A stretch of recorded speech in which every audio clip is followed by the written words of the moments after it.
Dark Cloud, developed by Level 5 Entertainment and published by Sony Entertainment, Computer Entertainment. Dark Cloud has many similarities to the video game ActRaiser and by Quintet, and their other series. Next, that'd be Illusion of Gaia, then not a series but part of the trilogy.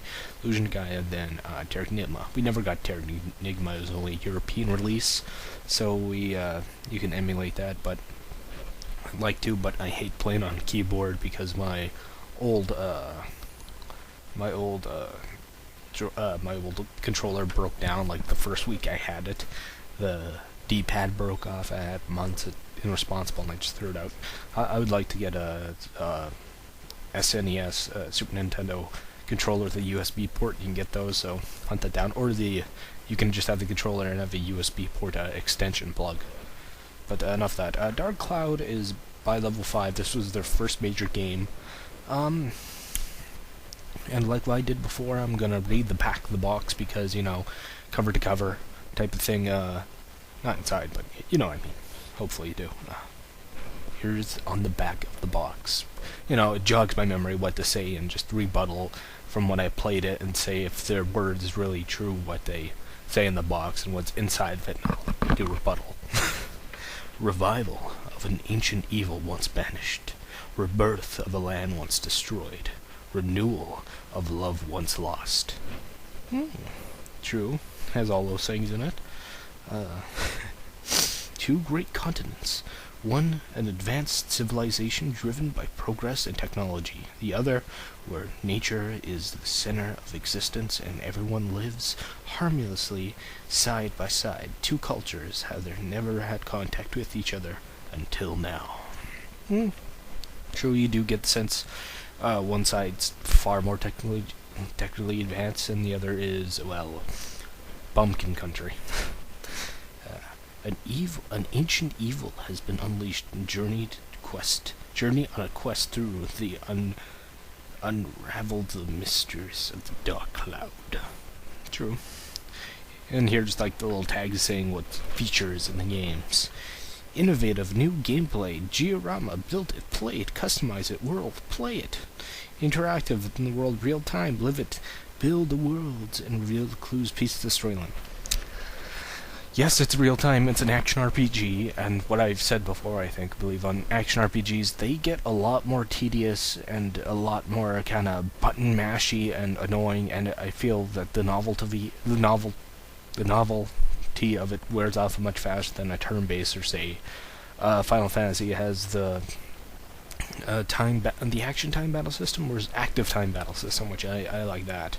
It keeps you on your toes, but you know it has a certain fluidity to it that really works. But with this, it really becomes tedious pretty quick, and I'm not a fan of the leveling up system. There is no leveling up system. You just build up your weapons, and that really is the main bulk of your grinding, and it just really gets, the level of tedium is nerve-wracking at best.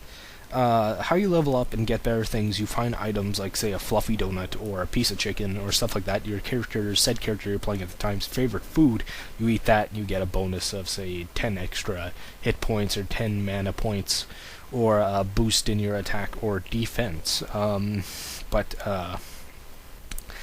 That, I don't like that. It has that Legend of Zelda thing. How I keep on saying that Legend of Zelda is not an RPG. The only RPG of that has that with the leveling up system is The Adventure of Link. And that was a side-scrolling action RPG. Did something different, but and a lot of fans still consider that the hardest Zelda game, and I agree, I have a tough time playing those, but it has that Zelda element. You don't level up, you find items to make you more powerful. That's not necessarily leveling up. Well, it is in a sort of ways, but it's accomplishing and gaining items than going through the hard work of grinding or progressively getting stronger throughout the story. I guess it's kind of going like that. Real-time weather day display system. The time of day changes, every environment changes, including interactive with NPCs, environment elements, and other significant events. Kids, remember the day-night system of Castlevania 2, Simon's Quest. This is actually more obnoxious and annoying than that. Instead of like, everything turns dark and a screen goes on, what a terrible night to have a curse. It's like, oh, day 2, afternoon, day 3, night, day, whatever, midday, and it stops you in your tracks. The camera pans up into the sky and says what day and what variation of the day it is, what time of the day it is, and that becomes very obnoxious if you're running across the screen to go to the watering hole, to the windmill or whatnot. It's very annoying. But you can skip that by pressing the select button and doing the diorama mode of going to point A and B. It's very kind of a fast travel feature that doesn't take up any of the time, so it's just doing that and just running around. 6 playable team members, each with their own unique abilities, weapons, skills, and strengths. Kind of. When you do get your new party members, your first party member is Zhao, a cat who you gave a potion to, and she turns into a cat girl. Many other people right now are probably breaking in their pants because, cat girl fetish, and I understand that. It's not furry. Second party member is Gao, this fat kind of hunter barbarian kid who's slow as fuck, and he's probably the most useless character in there. He has the strongest hit, but his attack rate is horrible. Then you have Ruby, the sexy genie who shoots energy blast, elemental energy blast, which is kind of cool. Then you have Uganda or something like that, some Indian, Iranian-looking fellow with a pole staff. He's kind of cool. He has a good attack. And then you have what's his name? Some alien rabbit guy. I totally forget his name. He comes so late in the game and he's so underleveled, it's fucking annoying. The pacing of that is just terrible. He's so underleveled, he has a machine gun, he flies around, he can get under caps.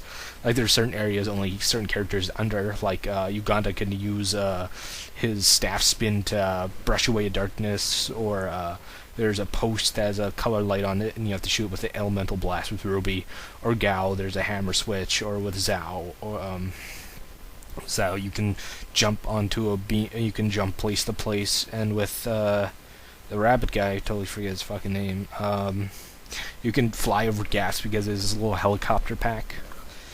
It's kind of fun. Detailed weapon system that the weapon systems allow you to change and increase your weapon strength and damages. And that's where most of your time is going to be going into grinding for better weapons. That in itself is just the problem with that. In this game, you're going to find the most frustrating and kind of control-throwingly piss off is that the weapons have a health bar of their own. They have a durability meter, and once you hit an enemy, like say if it's a rock type or a metal type, that's going to drain it much faster. You're not going to realize it because your butt mashing going so fast, like fucking die. Just and you notice your weapon's broken. Oh, guess what? You can't fix broken weapons. You have to start all over again. And that is just really frustrating to the point. They fix these things in the sequel, though I find the sequel entirely orgasmically overrated. That King and Cloud Killer, some of my friends online. King's more of a frenemy, but still. Hundreds of items, including magic treasures, diorama pieces, and key more.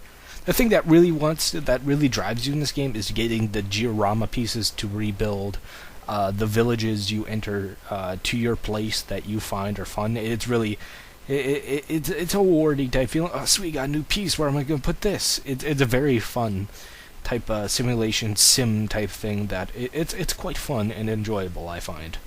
If you like those, I'm not a big fan of God games or stuff like that. Has that element of city building. That's enjoyable. Breathtaking graphics and over 60 minutes of cinema quality and cutscenes for 50 plus hours of gameplay. I can't remember how many hours I plugged into it. A lot more than I should, I found. But it was okay. If I give this game an overall rating, it has to be at least 60 to 65. It's passable to me. It just has so much frustrating elements and tedium. There's no character interaction, only the initial cutscenes of your characters. They don't talk to each other, they don't interact with each other. It's just it doesn't have that dynamic quality like say in the Dragon Quest games. They don't have any quirky type character affects they say to each other. It's just they're there, their initial introduction, and that's it. They're just a playable bot for you. The story itself is very generic. I see there's a lot of inspired things from Dragon Ball Z, like types of energy blasts and blocks, and of course gathering ki, very much like that shonen type fighting. There's quick time battle events, which can be fun but very frustrating at other points. I don't mind quick time events. Sometimes when they're done right, like say in God of War, they're really rewarding. Other times it's quite disappointing. Oh, you feel like such a loser when you don't make it, you know. Anything else to say? It's okay. It's an okay first shot that level 5 had. The sequel improves greatly on other things, but I don't think it's a out masterpiece that other people say it is. Dark Chronicle or Dark Cloud 2 it's called. I'll get to that when I get to that. But tomorrow or whenever I get to it. Oh, about yesterday. About the Jack and Daxter, I did not plan that. That was pure serendipitous dumb luck. I had no idea it was re-released. Darth Jones told me, "Hey, is Sony paying you?" I'm like, "No." It was just like I had to review this piece of shit game, so it just happened. And it's not endorsement at all. I hate Jack and Daxter. It was just a coincidence. It's not ironic. It's just a random, monstrous coincidence. Check it out. I beat this game. King told me you don't have to beat the first one to play second one, but I'm a completist OCD crazy fuck, so I did. Now I'll move on to the second one, but coming up is a couple of DS games. 'Cause I got 3DS for Christmas, but anything else to say? Yeah, it's okay, and may the forces of darkness or evil or whatnot, some malevolent force coming towards your home, hope it becomes confused. So, goodbye.